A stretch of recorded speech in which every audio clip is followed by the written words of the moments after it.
decided to adopt a dog named Rhubarb. And we thought that was a terrible name for a dog. And so we agonized over finding the perfect name. The name that would encapsulate this dog in her life. And so we finally came up with Athena, the goddess of drooling. And it was perfect. And Athena was like our precious first child, our heritage child. She's only 8 pounds, and so I carried her everywhere. And that worked until she became about 70 pounds, and she still wanted to be carried everywhere. And Athena was precious to us. But then we found out we were in the family way. It was wonderful and exciting, but so much more intense trying to find the right name. I mean, the awesome power of being a parent and giving a name to a child. A name that would define you, a name that would present you to the world. And we struggled and struggled, and after 8 months of thinking, we came up with the name Naomi. It was perfect for us. It was the scripture we read at our wedding between Ruth and Naomi, and where you go, I will go, and where you live, I will live, and your God shall be my God. And it was also a Japanese name. A Japanese name is a family name that meant beautiful. We thought, this is perfect. And we got it. And it was finally that moment of birth, the moment that I've been waiting for, the moment you hear stories about looking into your child's eyes for the first time, looking into their very soul, and naming them. And that was my moment. I was about to have my Lion King moment where the nurse handed it to me, and I lifted her up in the air, and I said, Athena! And my wife cried out from the table, that's the dog!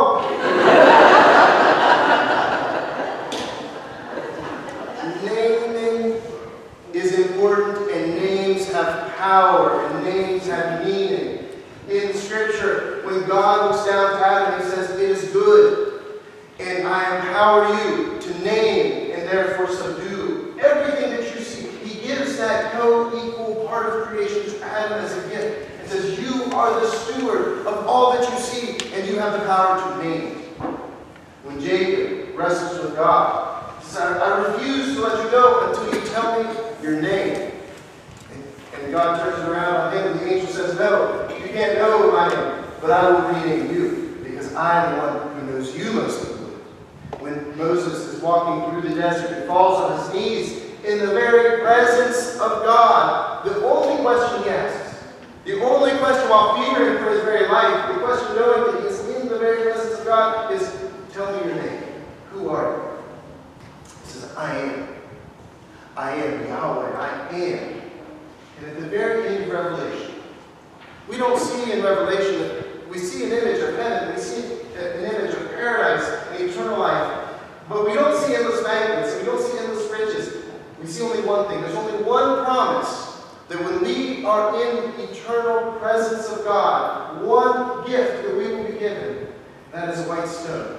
It says in the book of Revelation that the Lord will give us each a stone with our unique name written on it. A name known only by our Creator. A name that will be given to us, the one who created us and formed us from dust itself. It says, I know you better than you know you. I know you more deeply, more powerfully than you will ever be known by anyone else, because I am your God.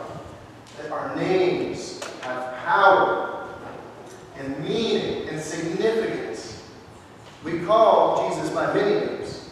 We call him Jesus, which is the name Joshua, meaning Yahweh is salvation. We call him Emmanuel, meaning God is with us. We call him Messiah, which means King. He is the King of kings and the Lord of lords. But there's only one name he's called by God himself. And not once, but twice. But 2 times in his life, the sky is ripped apart, the heavens are open, and a voice cries out. And he says, this is my beloved. At the moment of his baptism, and at the moment of transfiguration, God identifies who this is. And he says, you are my beloved. My beloved. What does it mean to be beloved?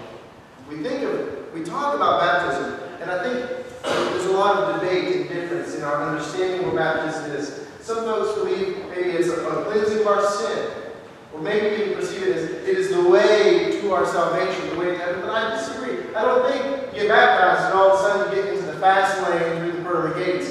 I don't think our baptism says that now you're purified and holy and acceptable and pleasing God. In our baptism, the shocking thing about baptism is that we, as humble and as broken as we are able to receive the same baptism of our Lord. And I believe it's that moment in our baptism when we are claiming that name of beloved for ourselves. At the time when we come into the church and say, this is our church, this is my church, this is the church of my children, the community where we experience God. And we too, like Christ himself, believe that we are the beloved of God. That he formed us and made us, and he would come down to earth to show us that great love. He would die on the cross to witness his love, and he would even come back to life again.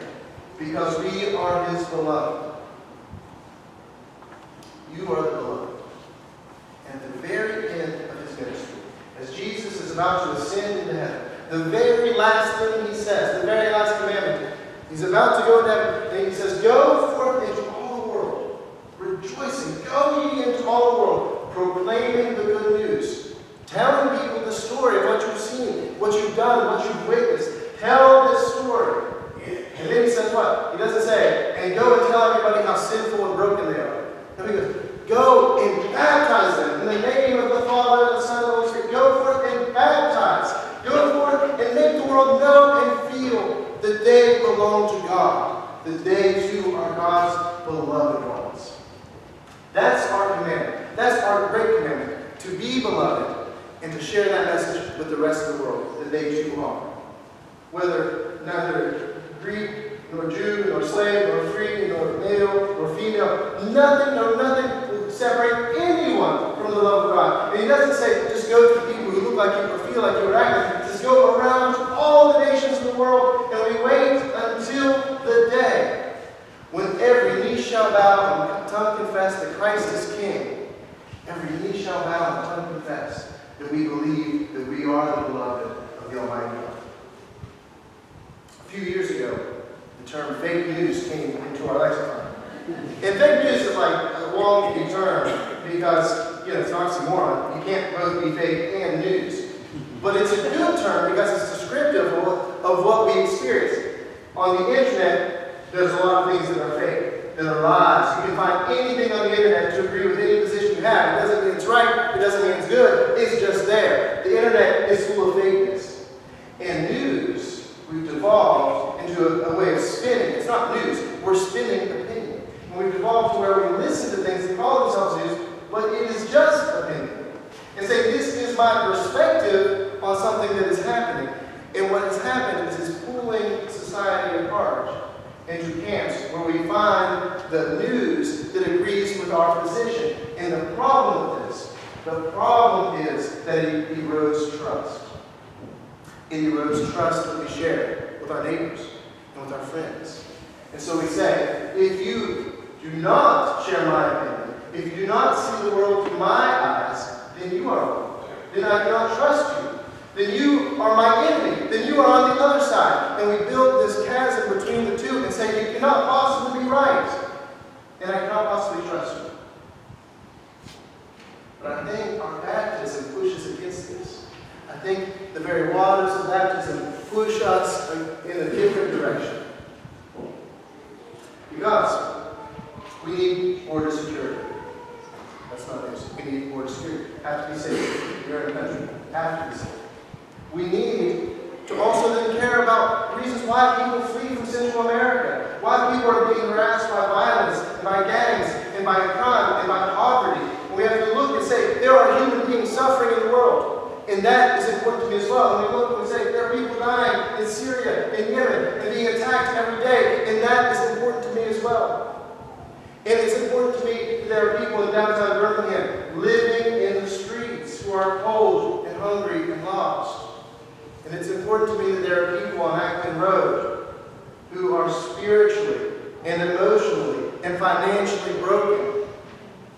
And it's important to me because Christ said, go out into all the world, into all the nations, and baptize, and look deeply into the eyes of all the people around the world, around through Central America and Syria and Birmingham and Acton Road, and look at them and call them by the name that God has given us, and that is beloved. And make them know and feel that they truly are. I worked as a chaplain in a retirement home. And there was a memory care unit. And there was a lovely older woman who was so far advanced in her Alzheimer's that she was no longer verbal. She was pleasant, and she was very sweet, very kind. I would come and I'd sit with her, and I'd spend maybe a minute. I'd sit down, I'd say a prayer, and I'd move to the next person. But then one day I came and I noticed just outside of her home, outside of her room, her family had come and pushed the biography.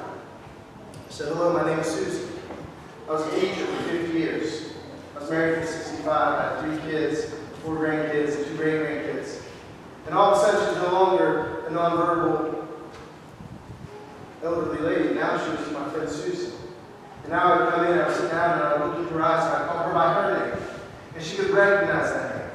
And she could be known, and I could talk to her about being a teacher, and about my mother being a teacher. And even if she couldn't communicate back, we could share with each other at the next level of our humanity. And that's our baptism. That's what our baptism calls us to do. To go out and look deeply into the eyes of others and let them know and feel that they too are the beloved of God. I hope you know that. I hope you know how beloved you are. I hope in your great successes, I hope in your victories, I hope in the times when you're winning at work, you know that God loves you and made you, and I hope you know it at your worst times as well. When you fall, and you stumble, and you're broken, and you're frustrated, and you hold on to anger and resentment, and you fail to forgive, I hope that you can also come in through these doors and touch the water in our baptismal font and know that God has called you by one name as well, that you are still His beloved. And I hope that you're willing to do something about that when you walk out of these church doors, that you're willing to go and find the folks on our street and in our city and around our world who are lost and searching for the one name, and that you have the power to help them find that, the one name they're searching for.